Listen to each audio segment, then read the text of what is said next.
दिव्य चरित्र अपने चक्रवर्ती सम्राट पद, अपने पुत्र, अपनी रानियां, प्रजा, सबका मोह त्याग कर गंडकी नदी के किनारे त्रिकाल स्नान करना, पर्णकुटी में रहना, रात दिन भगवान को वही वन पत्र पुष्पों से पूजा करना, ऐसा रोमांच होना, भगवान के ध्यान में मगन होकर अश्रु प्रवाह करना, ये स्थिति भरत जी महाराज की थी। कल आपने प्रसंग में सुना कि एक हिरनी गर्भवती पानी पी रही थी, पीछे से सिंह की दहाड़ आई, वो बेचारी भयभीत होकर छलांग मारी, तो गर्भ छलांग लगाने के कारण योनि द्वार से जल में गिर पड़ा और वो उस पार जाकर उसके प्राण निकल गए।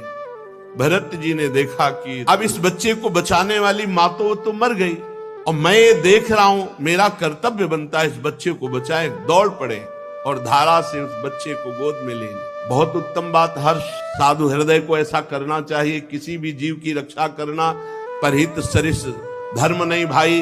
भरत जी ने वही किया जो एक संत हृदय को करना चाहिए। अब 2-4 घंटे में हिरण के बच्चे में चलने की, दौड़ने की ताकत आ जाती, तो 2-3 दिन से उसे प्यार दुलार से रखकर और किसी हिरणों के झुंड में छोड़ देना चाहिए। पर वो आसक्ति जो पुत्र स्नेह को दबाकर भगवान की तरफ चल रही थी, वही आसक्ति हिरण के स्नेह में फैल गई। हर समय उसे गोद में ले रहना, उसके लिए जाकर हरी हरी धूप की नई नई कोपें उसको पवाना, बड़ा दुलार करना, और कभी कभी हृदय से लगा के कहते, बेटा तेरा सर्वत्र मंगल। देखो महापुरुषों का हृदय कैसा, जिस हिरण को स्वीकार किया उसको परम पद में पहुंचा दिया, भले 3 जन्म लगे। यही महापुरुषों को होता है, अपनी परवाह नहीं कर, बेटा तेरा सर्वत्र मंगल हो।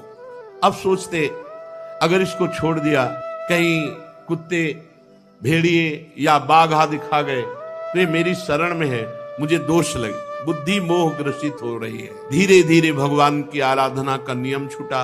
अब अगर ध्यान में बैठना चाहते हैं तो तुरंत स्मरण आता है, कहां गया हिरण का बच्चा, बस उसी की दृष्टि। अगर वो 5 मिनट ओझल हो जाए तो ऐसे विकल हो जाते जैसे विरहिणी आकाश में देखते हैं तो चंद्रमा में वही हिरण का चिन्ह दिखाई देता है। पृथ्वी में खुर देखते हैं तो कहते पृथ्वी तो बड़ी सौभाग्यशाली मृग शावक के चरण चिन्हों से चिन्हित है, जैसे गोपी जन भगवान श्री कृष्ण के चरण चिन्हों से चिन्हित भूमि को देख। ऐसी दशा, क्योंकि प्रेमी जो भगवत मार्ग का पथिक होता है उसका हृदय बड़ा द्रवित और एकाग्र होता है। वो जिधर जाएगा उधर वैसे ही जाएगा जैसे भगवान में लगता है। वो भगवान की तरह प्यार करेगा जिधर प्यार करेगा। इसीलिए उस हृदय को बहुत संभाल कर रखने की जरूरत होती है। जिस हृदय में नाम जब चल रहा है तो एक द्रवण क्रिया होती है। उस समय अगर आसक्त हो गया तो जो बड़े बड़े आसक्त जन देखे गए वो इसीलिए क्योंकि वो बड़े हृदय वाले, बड़े प्रेमी हृदय वाले। अब वो प्रेम पूरा का पूरा, उनका व्यभिचारी स्वभाव नहीं होता, आज इससे कल इससे परसों इससे ऐसा प्रेम लगाओ नहीं, उनका एक जिधर लगा पूरा लग गया। अब हिरण में लगा तो इतनी जोर कर लगा कि जब अंतिम समय आया तो उसी हिरण के चिंतन में इनका शरीर पूरा हुआ। बड़ी हानि। जहां भगवान के चिंतन के लिए अपना चक्रवर्ती सम्राट पद, राज्य छोड़ा, रानियां, पुत्र, समाज, प्रजा, सुख सब छोड़े, वही आज अंतिम बिगाड़ हो गया कि हिरण की आसक्ति में, हिरण को देखते हुए, हिरण का चिंतन करते हुए शरीर छूटा, तो अगला जन्म इनको हिरण का। इतने बड़े महापुरुष भगवान ऋषभ देव जी के पुत्र, चूक हो गई तो अगला जन्म हिरण का हुआ। मृग बने हुए राजर्षि भरत जी के मन में पूरी स्मृति है कि मैं भरत राजा था, हिरण की आसक्ति के कारण मुझे हिरण की योनि मिल गई। अब तो अपनी माता मृगी का त्याग किया और कलंजर पर्वत से पुनः उसी गंडकी नदी में आए जहां तपस्या करते थे, शालिग्राम भगवान जहां प्रकट होते हैं। पुनः आश्रम में आकर के वैसे ही जैसे भरत रूप से भजन करते थे वैसे ही भजन करने लगे मृग रूप से। अब तो हरी घास चरने में भी भय लगता कि कहीं आसक्ति ना हो जाए, इसलिए जो सूखे पत्ते गिरते उन्हीं को चबाकर और रात दिन गंडकी नदी में से अपने मृग शरीर को खड़े करके वही भजन करते और प्रारब्ध की क्षय की बाट देखते। अंत में शरीर को आधा गंडकी नदी में डुबा करके भगवान का स्मरण करते हुए शरीर छोड़ा।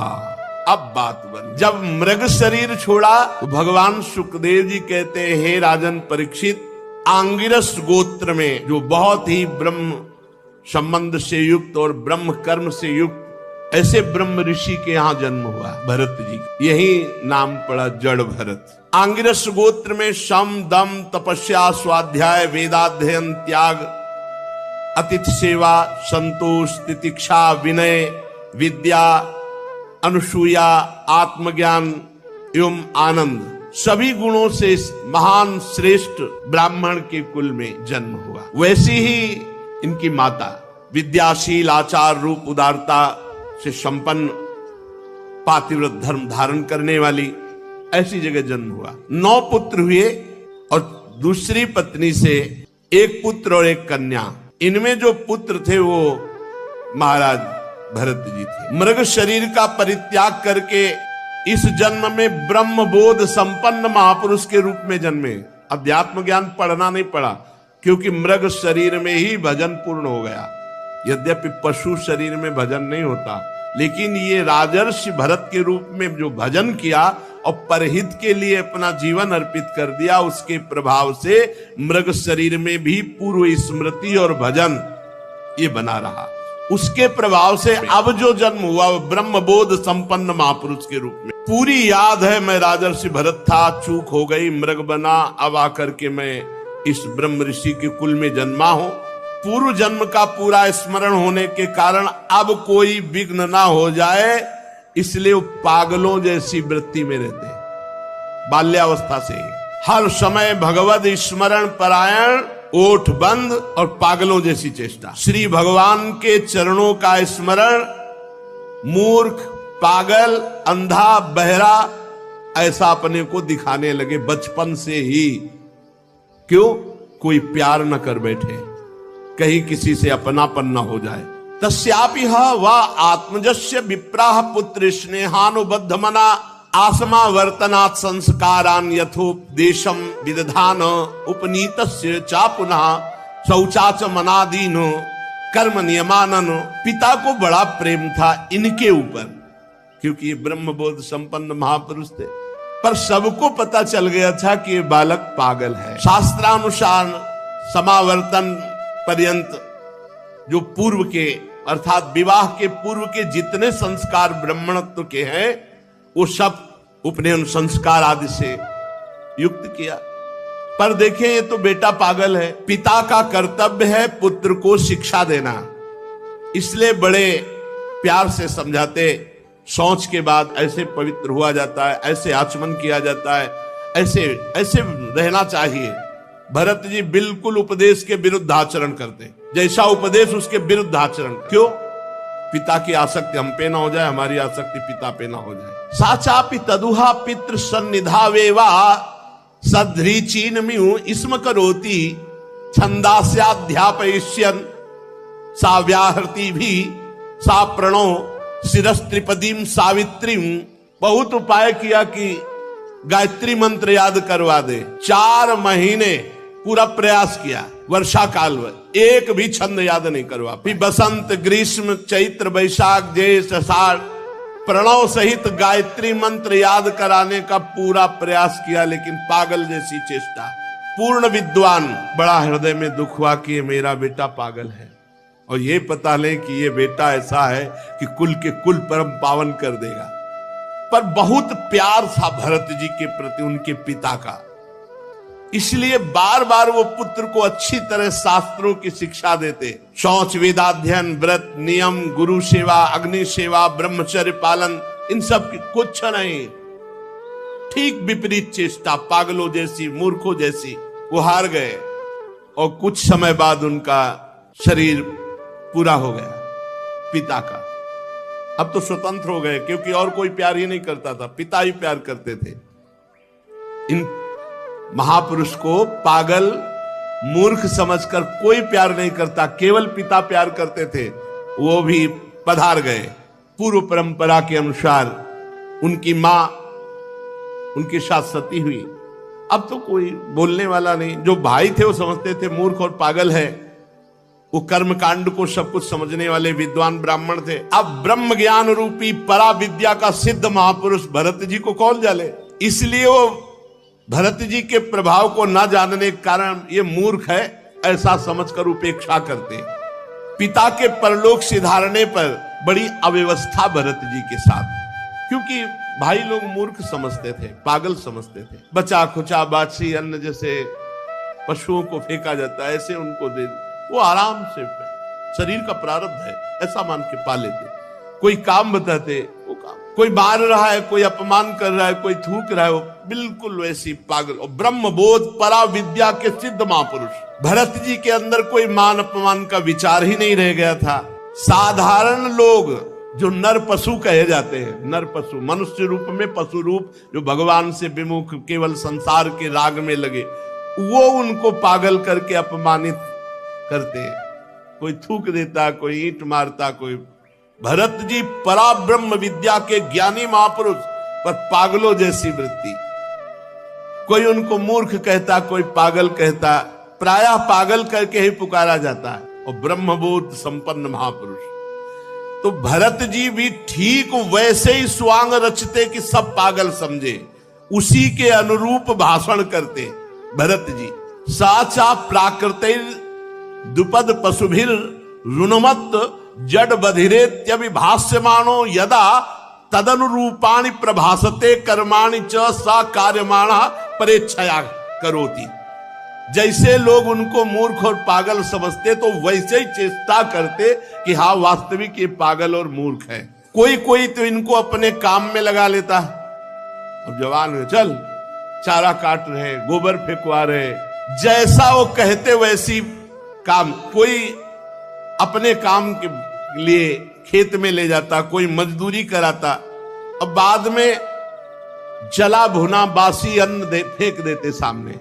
क्या स्थिति महापुरुष की। उसी को ऐसे ए शरीर तेरा प्रारब्ध, अब वो बाल ब्रह्मचारी अखंड शरीर वैसे ही पुष्ट बलवान, जीव के स्वाद की कोई वस्तु ही नहीं है, जली सड़ी बासी ऐसे ही दे देते। खूब दिन भर मेहनत कराते भरत जी से। ये किसी कारण से उत्पन्न होने वाला शास्त्रीय ज्ञान नहीं, स्वतः सिद्ध भगवत स्वरूप ज्ञानानंद में निमग्न महापुरुष, आत्मबोध प्राप्त महापुरुष। क्योंकि भजन के बल से आत्मबोध प्राप्त हुआ, इसलिए बस एक मोटा यज्ञोपवीत शरीर में पिता ने जो पहला दिया था जब से, वो यज्ञोपवीत और नीचे का वस्त्र, बस ऐसे ही रोड में पड़े हैं, रास्ते में पड़े हैं, कोई दे दिया खाया, कोई काम में लगा लिया, पागलों जैसे।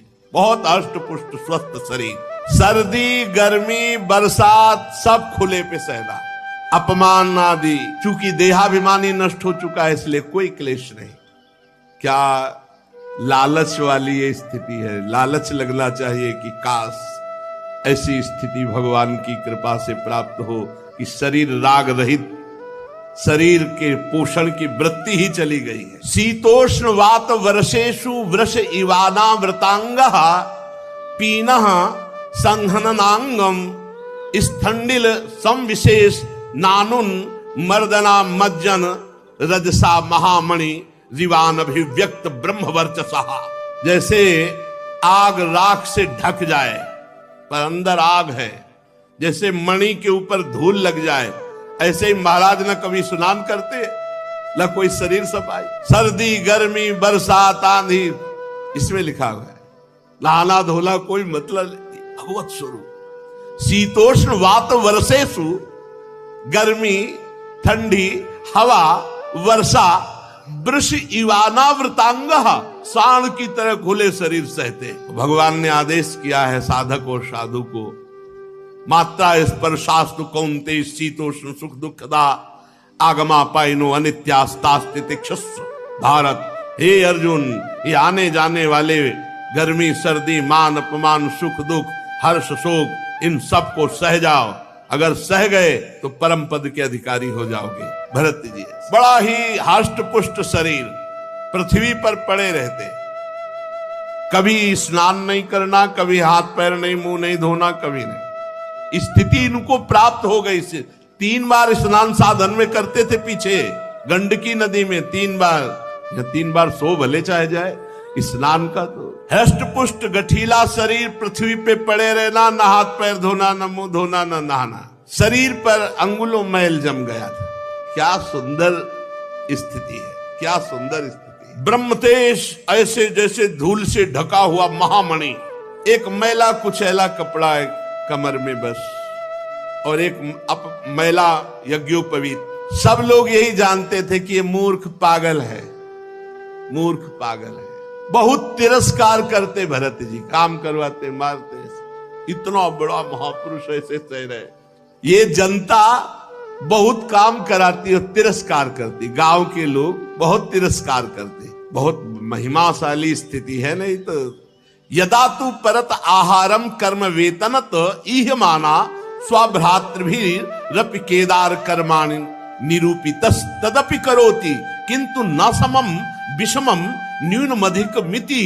जब उनके भाइयों ने देखा कि लोग मजदूरी कराकर इसे भोजन दे देते हैं, तब बुलाया चल, और खेत में अपने काम में लगाया। यहां खुदाई करो, पूरे को बराबर करना है। तो कह रहे हैं कि ना समम विषमम न्यूनमधिक मिति। जहां समान खुदाई करनी थी वहां कुआं जैसा गड्ढा कर दी, जहां लगा दिया खोदो तो बस वहीं खोदते चले गए, क्योंकि ये पता नहीं चलना चाहिए कि ये बुद्धिमान है, मूर्ख है, ये पागल है, यही पता चल। क्यारियां ठीक करने में लगा, सब उल्टा कर दिया, सब क्यारियों में कुआं जैसा खोद दिया। भाई उनको डांटते, धक्का मारते, और भोजन में क्या देते?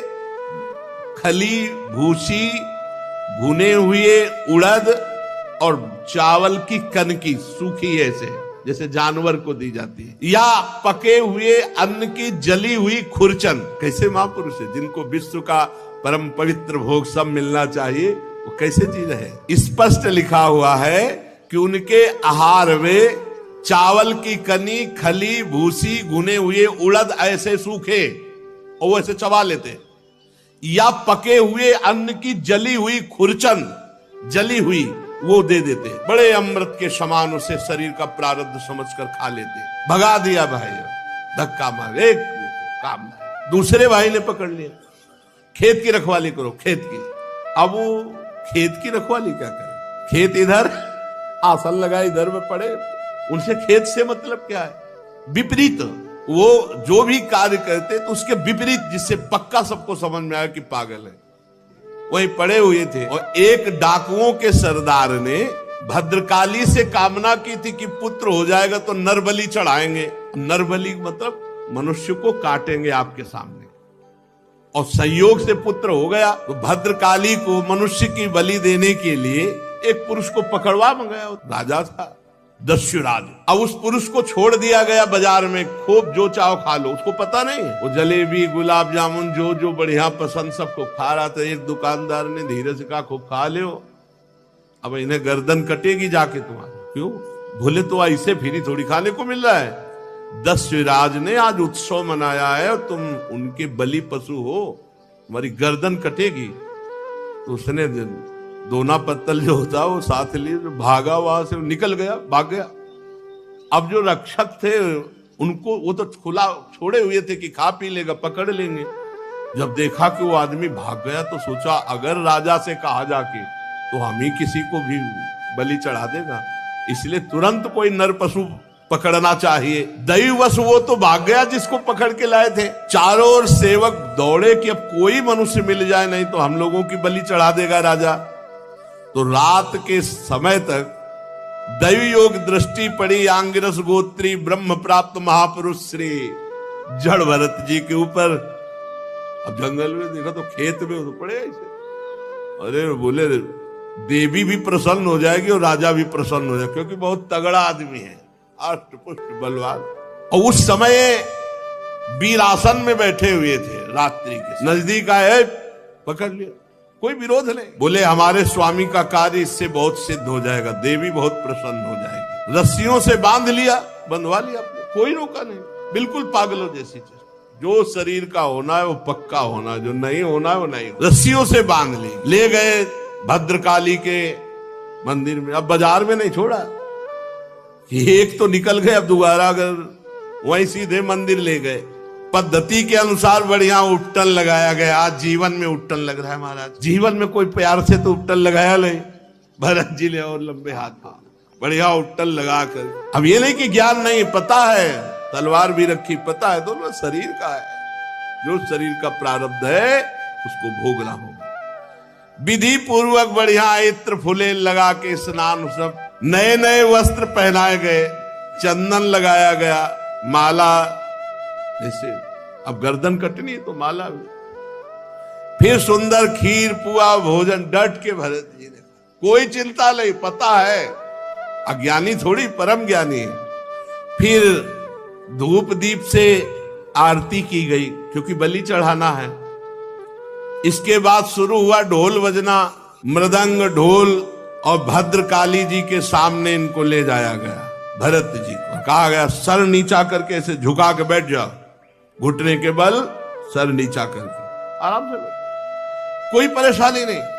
और आदमी तो चिल्लाए लगते, अरे चिल्लाए क्योंकि सामने भारी तलवार वजन वाली पूजन की हुई रखी हुई थी।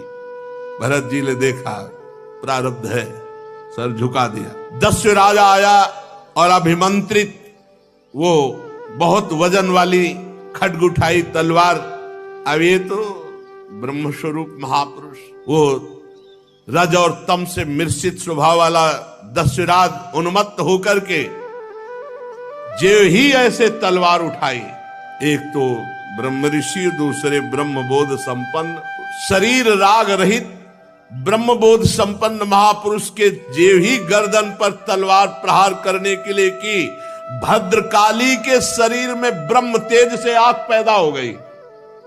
भद्रकाली असहनीय हो गई, चीख पड़ी, मूर्ति फाड़कर निकल पड़ी और वही तलवार लेकर के अपने जितने पूजा करने वाले थे सबकी गर्दनें उड़ा दी। अंबा को ये पसंद नहीं आया, मां को ये पसंद नहीं आया। जो लोग बलि देते हैं हीन पशुओं की, जरा इस प्रसंग से सुनकर देखे कि मां जगदम्बा है या केवल तुम्हारी ही मां है। अगर वो जगदम्बा है तो हर पशु पक्षी की मां है, वो कैसे बर्दाश्त कर सकती है अपने पुत्र का हनन? तुम्हारी दुर्गति होगी। माताजी जगत जननी, माताजी ने उनको मारा जो अन्य पुत्रों का नाश करना चाहा, तो माताजी ने उनको घेर करके मारा। चाहे रक्त बीज हो, चाहे शुंभ निशुंभ हो, चाहे जो भी महिषासुर हो, कोई भी हो, जिसने अन्य समाज को नष्ट करना चाहा, अंबा असहनीय होकर के अपने पुत्रों की रक्षा के लिए उसको मारा।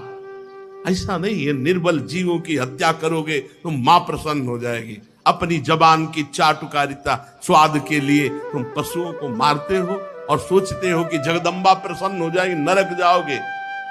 किसी भी जीव की हत्या ऐसे नहीं लिखी। कोई देवी देवता नहीं चाहता कि आप किसी जीव की हत्या करें, वो प्रसन्न हो जाए। अरे उनको चाहिए तो पूरे विश्व को चाट जाए। वो अंबा है। देवी के शरीर में आग पैदा हो गई और फाड़ कर मूर्ति निकल पड़ी और वही खड्ग छीनकर अपने समस्त पूजकों को काट डाला। माता जी ने बड़ा भयानक हाहाकार मचा दिया। भद्रकाली है, विकराल अट्टहास। ये देखो ब्रह्मबोध संपन्न हुआ, रस्सी से बांध लाए तो बंध के आ गए, नहा दिया तो नहा लिया, खवा दिया, गर्दन झुकाओ, गर्दन झुका दी, अंबा प्रकट हुई, सबको काट डाला। अब कोई बांधने वाला नहीं तो चल दिया। ये है ब्रह्मबोध संपन्न महापुरुष की स्थिति। और माता जी अट्टहास करके गरज रही, केवल भरत जी वहां जिंदा है और सबको मार डाला, सबको काट दिया माता जी। सत्य है एवमेव खलु महदविचारातिक्रमः कार्ष्णेनात्मने फलति। सत्य है कि जो महापुरुष का अपराध करेगा सर्वनाश हो जाएगा, कोई भी हो। महापुरुष के अपराध से डरना चाहिए। दैवी शक्ति भी रक्षा नहीं, अपने उपासकों की गर्दनें काट दी। जो देहाभिमान रूपी सुदृढ़ ग्रंथि जिनकी नष्ट हो चुकी है, समस्त प्राणियों की जो आत्मा है वैरहीन है, साक्षात ऐसे ब्रह्मबोध संपन्न महापुरुष का अपमान भद्रकाली भी नहीं सह पाई। भद्रकाली के शरीर में आग पैदा हो गई और मूर्ति फोड़कर प्रकट होकर अपने उपासकों को काट डाला। भगवत भक्त परमहंसों के लिए देखो, सिर कटने का अवसर आने पर भी कोई भय नहीं और बच गए तो कोई हर्ष नहीं, उठे और चल दिए। आराम से मस्ती से जा रहे थे, खूब पूजे, तिलक लगे, खाए पे, नए कपड़ा पहने थे मस्ती से। उधर सिंधु सौवीर देश का राजा रहुगण, ये वही रहुगण है हिरण, भरत जी के कर कमल से द्वारा पोषित। अब ये भला आकर सिंधु सौवीर देश का राजा और ये जा रहे थे कपिल भगवान से सत्संग करने, पालकी में बैठ के। कहा था ना भरत जी ने हिरण के रूप में जब ये थे कि बेटा तेरा सर्वत्र मंगल हो, अर्थात मैं तेरा सर्वत्र मंगल करूंगा। पालकी पर चढ़कर जा रहा था, जब इक्षुमती नदी के किनारे पहुंचा तो पालकी उठाने वाले कहारों के जमादार की एक कहार को बुखार आ गया और वो डगमगाने लगी पालकी, असमर्थ। तो कहा भाई एक नया किसी को खोज लो, राजा है वो तो हुक्म पे। तो इन्हीं को देखा, बढ़िया नए कपड़ा पहले, खीर पाए, तिलक लगवाए, आ रहे थे। सोचा ये बहुत हष्ट पुष्ट मनुष्य है, जवान है, बैल जैसी ताकत है, बहुत बढ़िया कहार का, गोखर बद्धुरम बोढ़ मलमिति पूर्व विष्टि ग्रहित ही। ये तो अपार बल रखता है, जैसे बैल में, जैसे पुष्ट जानवर में, ये बोझा तो बढ़िया ढो सकता है। ए चलो, चल दिया। आज तक अभी उपदेश नहीं दिया, पकड़े हुए कहारों के साथ इनको लगा दिया। अब वो कहार जो राजा की पालकी में होते हैं, वो शिक्षित होते हैं। महाराज तो मस्त, बहुत बढ़िया कहार मिल गया। महात्मा भरत जी इस कार्य के योग्य तो बिल्कुल नहीं थे। चुपचाप चार कहारों के बीच में एक में इनको एक तरफ लगा दिया। अब ये केवल पृथ्वी में देखते थे कि कोई जीव पैर के नीचे दब न जाए, क्योंकि महात्मा ऐसे ही चलते हैं, दृष्टि नीचे करके। अब दूसरे कहार तो केवल एक बाण पृथ्वी थोड़ी देखते, वो तो पूरा, और वो शिक्षित है, और ये तो आराम से देख करके, और ये इतने तगड़े बलवान कि अगर कदम रोक दिए तो तीनों के कदम रुक गए, क्योंकि बलवान है, पकड़े हुए। अगर वो संभाल के लंबी टांग मारे तो तीनों मुंह भरा हो रहे।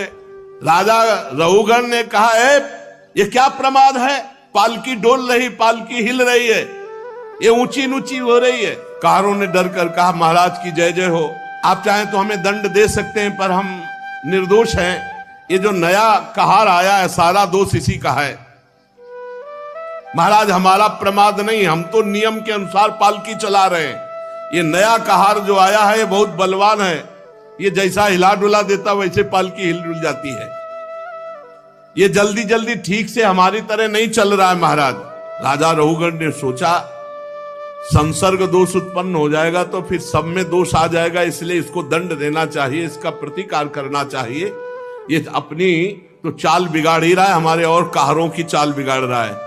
रहुगण क्रोधित होकर, यद्यपि उसने महापुरुषों का सेवन किया था, लिखा है महापुरुषों का सेवन किया था, मतलब कपिल भगवान से सत्संग करने जा रहा तो कोई छोटा मोटा थोड़ी सत्संगी, तो कौन है, भरत जी के द्वारा सत्संग प्राप्त किया हुआ, दुलार प्राप्त किया हुआ। थोड़ा क्रोधित होकर के व्यंग भरे वचन कहा कि ये नए कहार, अरे भैया हमें लगता है तुम बहुत दुबले पतले हो, क्योंकि बहुत हष्ट पुष्ट थे। व्यंग वचन, हमें लगता है तुम बहुत थक गए हो। अच्छा तुम्हारे साथियों ने सहारा भी नहीं दिया। अच्छा ऐसा लगता है तुम पूरा बल लगाकर अकेले पालकी ढो रहे हो। तुम्हारा शरीर तो बहुत पतला है, मोटा ताजा तो है नहीं। हमें लगता है तुम जवान भी नहीं हो, बुढ़ापा ने घेर रखा है। बार बार ताना मारता जड़ भरत जी के ऊपर। चुप, वैसे पालकी, कुछ नहीं, ना मानो सुनाई ही नहीं दिया। भरत जी की दृष्टि में जैसे पालकी वैसे शरीर, पंचभूतों से रचित पालकी, पंचभूतों से रचित शरीर, और दोनों अविद्या के कार्य, और बोलने वाला भी अविद्या में युक्त, इसलिए कुछ नहीं बोले। किंतु पालकी अब भी सीधी नहीं चल रही थी। अब जैसे कई कई जगह 5-5 लाइन चीटी चलती है, ऐसे मारी छलांग तो ये तो कहो पकड़े थे, नहीं तो नीचे आ जाते पालकी के। राधा रहुगण को बहुत क्रोध आया, आग बबूला हुए, अरे ये क्या, तू जीता ही मर गया है, तू मेरा निरादर कर रहा है, मेरा उल्लंघन कर रहा है, मालूम देता तो प्रमादी है। जैसे दंड पानी यमराज का दंड निष्फल नहीं जाता, ऐसे मैं तुझे दंड दूंगा, तेरा इलाज करूंगा, तेरे होश ठिकाने लाऊंगा। जड़ भरत जी ने एक बार देखा कि इलाज तो गुरु हमने तुम्हारा कर ही दिया है इलाज तो हो ही गया है तुम्हारा, क्योंकि तुमको कांधे पे ले लिया। पहले भी कांधे पे लिया था और अब भी कांधे पे लिया है। हमें 3 जन्म लगे, अब तुम्हारा इलाज पक्का हो जाएगा। अनाप शनाप बातें रहुगण। उनको बड़ा पांडित्य का अभिमान था कि मैं बहुत ज्ञानी हूं रहुगण को। जड़ भरत जी ने देखा कि कच्ची बुद्धि और मुस्कुराए। आज जिंदगी में पहली बार बोले महाराज। भरत श्री भगवत रसिक जी कहते हैं कि बोले ना बोले तो हृदय की ग्रंथि खोले। आज प्रवचन शुरू है महाराज जड़ भरत जी का। त्वयोदितम व्यक्तम अविप्रलब्धम भर्तु समय स्याद्यदि वीर भारः गंतुर यदि स्यादधिगम्य मध्वा पीवेति रासौ न विदाम प्रवादः। तुमने जो कहा सब यथार्थ है जड़ भरत जी। मैं कोई उलहना नहीं दे रहा हूं। कितना हो भाग्य कि आज जिंदगी में आज जड़ भरत जी बोले नहीं। अभी तलवार चलने की स्थिति में भी नहीं बोले, आज तक नहीं बोले, मौन। आज बोले भार नामक कोई वस्तु है तो ढोने वाला कोई है ही, मार्ग है तो चलने वाला कोई है। मोटापन, पतलापन, ये सब शरीर के लिए है, आत्मा के लिए तो नहीं ना। क्या ज्ञानी जन ऐसी बातें करते हैं जैसे तुम करते हो? कैसे समझा रहे? जैसे बेटा को समझा।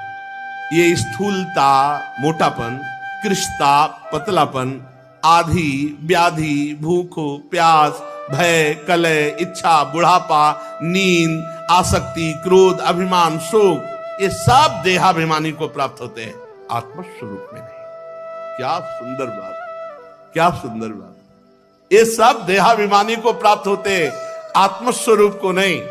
राजन, तुम जो कहते हो मैं तुम्हें दंड दूंगा, मार दूंगा, ये विकारी पदार्थों को, निर्विकार स्वरूप को, मेरे स्वरूप बहुत। ये दोनों बातें जो मारना या जीना है, ये आदि और अंत वाले इसी शरीर के अंतर्गत की बात है, स्वरूप में नहीं।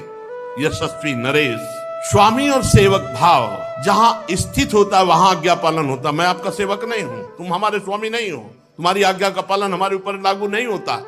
तुम राजा हो, मैं प्रजा हूं, ये भाव होने पर तुम्हारा शासन लगता। मैं प्रजा नहीं हूं तुम्हारी, ये भेद बुद्धि मेरे में नहीं है, व्यवहार के लिए अवकाश नहीं है। बहुत कोई थोड़ा परमार्थ को जो समझ रहा होगा वही समझ पाता है। परमार्थ दृष्टि में कौन स्वामी और कौन सेवक? तुम कहां राजा और मैं प्रजा, ये परमार्थ दृष्टि में कहां है? स्वामित्व का अभिमान रखने वाले हो तो बोलो, अब बोलो मैं तुम्हारी क्या सेवा करूं। अगर स्वामित्व का अभिमान रखते हो तो बोलो मैं तुम्हारी क्या सेवा करूं। वीरवर, तुमने कहा मत उन्मत्त प्रमत्त, तो मैं अपनी स्थिति में रहता हूं, तुम मेरा इलाज क्या कर सकते हो? तुमने कहा जड़ और प्रमादी ये शरीर, तुमने कहा शिक्षा दोगे तो पिसे हुए को क्या पीसोगे? क्या पीछोगे? शरीर को तो दंड दोगे और फिर नीचे करके पालकी लेके चल दी। जड़ भरत जी की दृष्टि और वचन और तत्व का उपदेश, अब तो रहुगण कूद पड़ा पालकी से, साष्टांग दंडोत हुआ। क्योंकि ऐसा कोई ब्रह्मबोध संपन्न महापुरुष ही बोल सकता है। राजमद चूर चूर हो गया, चरणों में सिर रख करके, हाथ जोड़ करके, घुटने टेक करके कहा। पालकी लिए हुए भरत जी कूद पड़ा रहुगण, साष्टांग दंडवत, आगे घुटने टेक कर हाथ जोड़कर कहा, देव आपका एक ही चिन्ह दिखाई दे रहा, यज्ञोपवीत द्विज का, ब्राह्मण का, और आप प्रच्छन्न भाव से विचरने वाले हैं।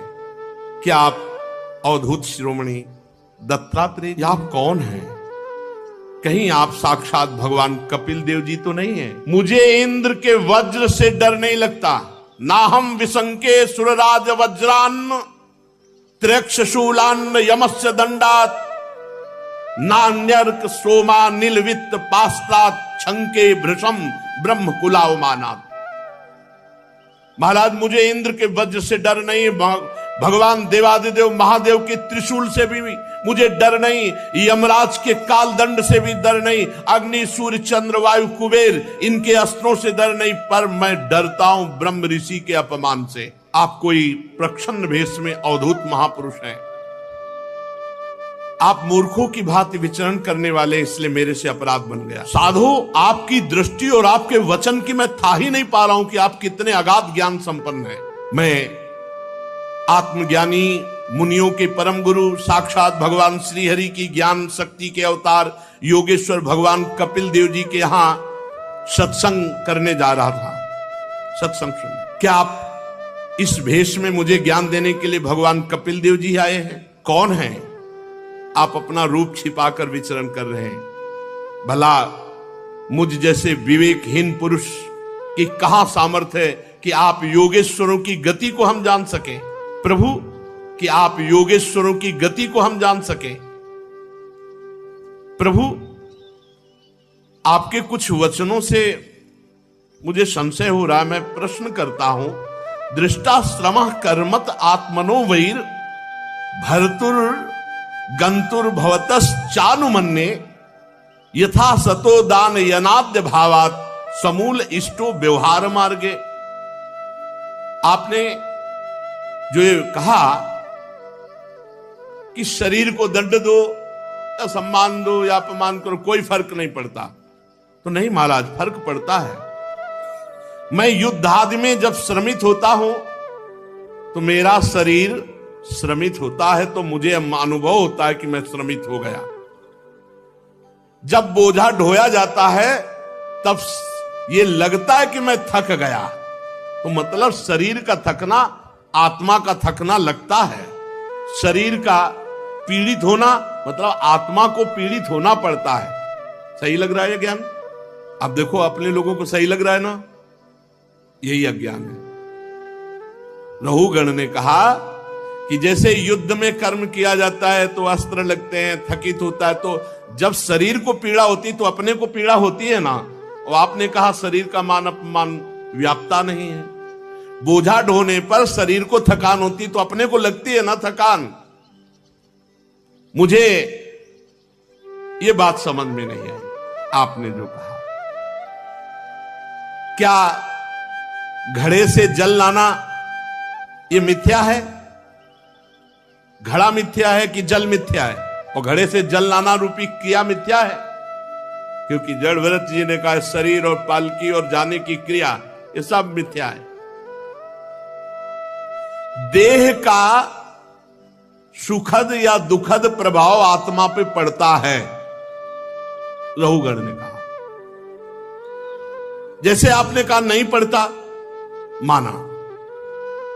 चूल्हे पे रखी है बटलोई और बटलोई में है पानी और पानी में है चावल, और जब अग्नि का ताप लगता है तो बटलोई भी गर्म होती है, पानी भी खौलता है और चावल भी पकता है।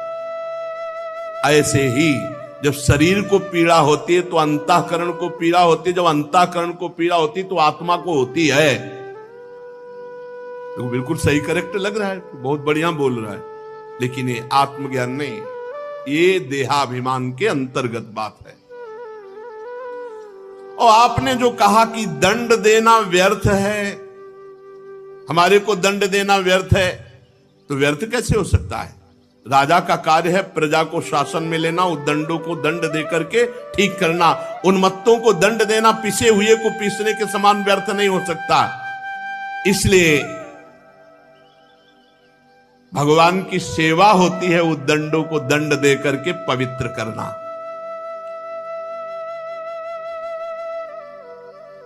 राजत्व के अभिमान से उन्मत्त होकर मैंने यदि आपकी अवज्ञा की हो तो मैं आपसे अपराध मुक्त होने के लिए विनय करता हूं, क्षमा कीजिए। ऐसी कृपा दृष्टि कीजिए कि कभी भी जीवन में मेरे से किसी साधु का गुप्त रूप से भी वो हो, प्रच्छन्न रूप से भी हो, कभी साधु अपराध न बने। मैं साधु अपराध से बहुत डरता हूं। विश्वबंधु भगवान श्री हरि के जो अनन्य भक्त हैं, देहाभिमान शून्य, अगर मैं डरता हूं तो केवल उन्हीं के अपमान से डरता हूं कि कहीं उनका अपमान ना हो जाए। महापुरुषों का, यदि ब्रह्म प्राप्त महापुरुषों का अपराध बन जाए तो मुझ जैसे पुरुष की क्या, कोई ईश्वर कोटि का भी हो तो भी वो नष्ट हो जाएगा यदि महापुरुषों का अपराध कर दे तो। जड़ भरत जी बोले, अकोविदः कोविद वाद वादान वदस्यथो नाति विदाम वरिष्ठः ना सूरयो ही व्यवहार मेनम तत्वावमर्शेन सहा मनंती। राजन, तुम अज्ञानी हो, बातें पंडितों की करते हो, ऊपर ऊपर की हो, तुम्हें बिल्कुल ब्रह्मबोध नहीं, बिल्कुल आत्मज्ञान नहीं। ये बात हे ऊपर ऊपर की तर्क वितर्क बात करने वाला कोई ब्रह्मबोध संपन्न थोड़ी होता है। बातें पंडितों जैसी करते हो, तुम अज्ञानी मूर्ख हो, ब्रह्मबोध नहीं। ये देखो, अगर ब्रह्मज्ञानी की बात ना सुनी जाए तो वो बात लग रही कि पूरी सही है। तुम्हारी गणना ज्ञानियों में नहीं हो सकती। तत्व ज्ञानी पुरुष तुम्हारे अविचार सिद्ध स्वामी सेवकादि व्यवहार को कभी सत्य स्वीकार नहीं करते। तुम लौकिक व्यवहार को तुम परम सत्य आत्मस्वरूप से जोड़ते हो। वेदवाक्य अधिकतर गृहस्थो जनित यज्ञ विधि विस्तार में व्यस्त हैं और आत्मस्वरूप का जो बोध है वेदातीत है। इसलिए भगवान ने भी कहा त्रैगुण्य विषया वेदा निस्त्रैगुण्य भवार्जुन, अर्थात वेदातीत स्थिति को प्राप्त हो। राग द्वेषों की बात करते हो और तत्व ज्ञान की अभिव्यक्ति करना चाहते हो। राग द्वेष युक्त तुम्हारा चित्त है और तत्व ज्ञान की बात कर रहे हो। बात तो करते हो पंडितों जैसी, हो अज्ञानी। ये गृहस्थोचित यज्ञ आदि सकाम कर्म करने वाले, स्वर्ग का सुख देखने वाले, ये तत्व ज्ञान के विषय को जान सके या शब्दों को समझ सके, इतनी सामर्थ्य नहीं होती। बहुत सुंदर। जब तक मनुष्य का अंतःकरण सतोगुण रजोगुण तमोगुण के वशीभूत होता है, तब तक बिना किसी अंकुश के उसकी ज्ञानेंद्रियां और कर्मेंद्रियां शुभ और अशुभ कर्म करती रहती हैं। क्या जानेगा वो तत्व ज्ञान जिसका अंतःकरण त्रिगुण से ग्रसित है, सतोगुण रजोगुण तमोगुण से। उससे दो ही कर्म हो सकते हैं, पाप या पुण्य। ये मन वासना में विषयासक्त, गुणों से प्रेरित, विकारी और शरीर रूपी उपाधियों के से युक्त है। ये मायामय मन संसार चक्र में चलने वाला है। सवासनात्मा विषयो परक्तो गुण प्रवाहो विकृतः षोडशात्मा बिभ्रत प्रथंग नाम भी रूप भेद मंतर बहिष्टम च पुरैस्तनोति। ये माया में मन संसार चक्र को चलने वाला है। यही देहाभिमानी जीव को सुख दुख आदि से बांध देता है। जब तक ये मन जीवित रहेगा तब तक जागृत और स्वप्नावस्था में व्यवहार प्रकाशित करता हुआ जीव को बांधे रहता है। इसलिए पंडित जन मन को ही त्रिगुणमय अधम संसार और गुणातीत परमोत्कृष्ट मोक्ष पद का कारण बताते हैं। तस्मान मनोलिंग मदो वदंती गुणा गुणत्वस्य परावरस्य। जो मन परमात्मा में स्थित तो मुक्त पदवी और विषय में स्थित तो बंधन युक्त। विषयासक्त मन जीव को संसार में फांस के रखता है और भगवदासक्त मन मोक्ष पदवी प्राप्त कराता है। जो वासनामय मन है वही बंधन युक्त है और जो निर्वासनिक परमात्म चिंतन में तन्मय मन है वही मोक्ष पद है। घी से भींगी हुई बत्ती खाने वाले दीपक में तभी तक धुआं निकलता है जब तक घी है, और घी समाप्त हो गया तो अग्नि तत्व में लीन हो जाता है। उसी प्रकार जब तक विषय भोग हैं, विषय भोगों में सुख बुद्धि है, तभी तक ये कर्म बनते हैं, उनकी वृत्तियां होती हैं। और जहां विषय भोगों का भाव हट जाता है तो सब शांत हो जाता है। न दीपक न बत्ती न आग, ऐसे न संकल्प न कोई क्रिया न कोई भोग वासना। एक स्थिति जैसे बताते हैं, ये दीवाल घड़ी का सेल हटा दो तो सेकेंड मिनट घंटा वाली सुई वही ठप। ऐसे मन बुद्धि चित्त अहंकार इंद्रियां सब भगवत स्थित, सब भगवत स्थित। अब कैसे जानोगे? 5 मिनट तो ये स्थिति आती नहीं है। 5 मिनट ऐसी स्थिति कि सब कुछ भगवदाकार।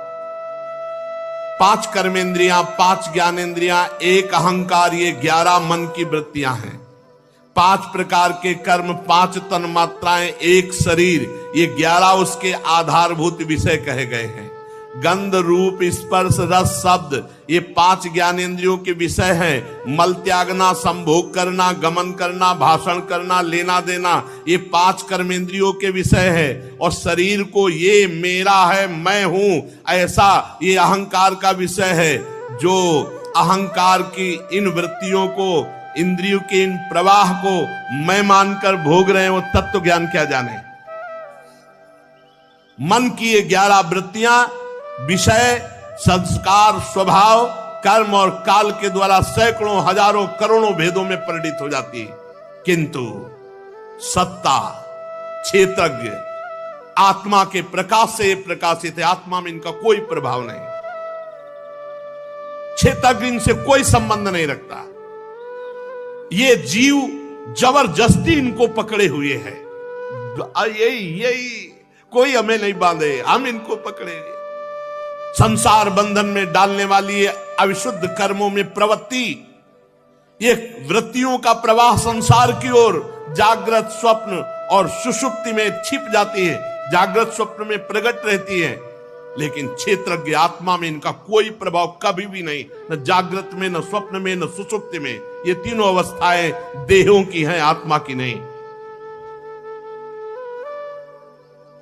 जिस प्रकार वायु संपूर्ण स्थावर जंगम प्राणियों में प्राण रूप से प्रविष्ट होकर उन्हें प्रेरित करती है, उसी प्रकार आत्मस्वरूप भगवान वासुदेव साक्षी स्वरूप रहकर संपूर्ण प्रपंच को देखते रहते हैं।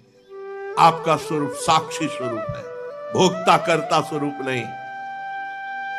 जब तक शुद्ध ज्ञानोदय नहीं होता राजन, तब तक माया का कोई तिरस्कार नहीं कर सकता। ये जो सबकी आसक्ति छोड़ चुका है, जो काम, क्रोध, लोभ, मोह, मद, मत्सर 6 शत्रुओं को जीत चुका है, वही आत्म तत्व को जान सकता है, अन्यथा नहीं। जब तक आत्मा के उपाधि रूप मन को संसार दुख का क्षेत्र नहीं समझा जाता, तब तक ये मन भटकता रहता है। मन भटकता रहता है तो शोक, मोह, रोग, राग, लोभ, वैर, ये सब बढ़ते रहते हैं। राजन, तुम्हारा मन ही तुम्हारा बलवान शत्रु है और तुम्हारी उपेक्षा करने से इसकी शक्ति बढ़ गई है। यद्यपि ये सर्वथा मिथ्या है, तथापि ये तुम्हारे आत्म स्वरूप के ज्ञान को आच्छादित कर रखा है। सावधान, श्री गुरुदेव के चरणों की उपासना करके ज्ञान रूपी अस्त्र से इस मन रूपी शत्रु को मार डालो। श्री जड़भरत जी महाराज के नमो नमः कारण विग्रहाय स्वरूप तुच्छीकृत विग्रहाय नमो अवधूत द्विज बंधुलिंग निगूढ़ नित्यानुभवाय तुभ्यम। नमो नमः, नमो नमः, बार बार चरणों में गिर रहा है रहोगे। प्रभु मैं आपको बार बार नमस्कार करता हूं, बार बार नमस्कार करता हूं। मैं समझ ही नहीं पा रहा आपके ज्ञान को, विशुद्ध आत्मबोध। आपने जगत का उद्धार करने के लिए देह धारण किया। योगेश्वर परमानंद स्वरूप, आप तो बहुत उच्च कोटि की अवस्था को प्राप्त महापुरुष है। एक जड़ ब्राह्मण का वेश धारण किए हुए नित्य ज्ञानमय स्वरूप को जन साधारण की दृष्टि से ओझल किए हुए अपने को पागल जैसा दिखाने वाले, हे अवधूत शिरोमणि, नमो अवधूत द्विज बंधुलिंग निगूढ़ नित्यानुभवाय तुभ्यम।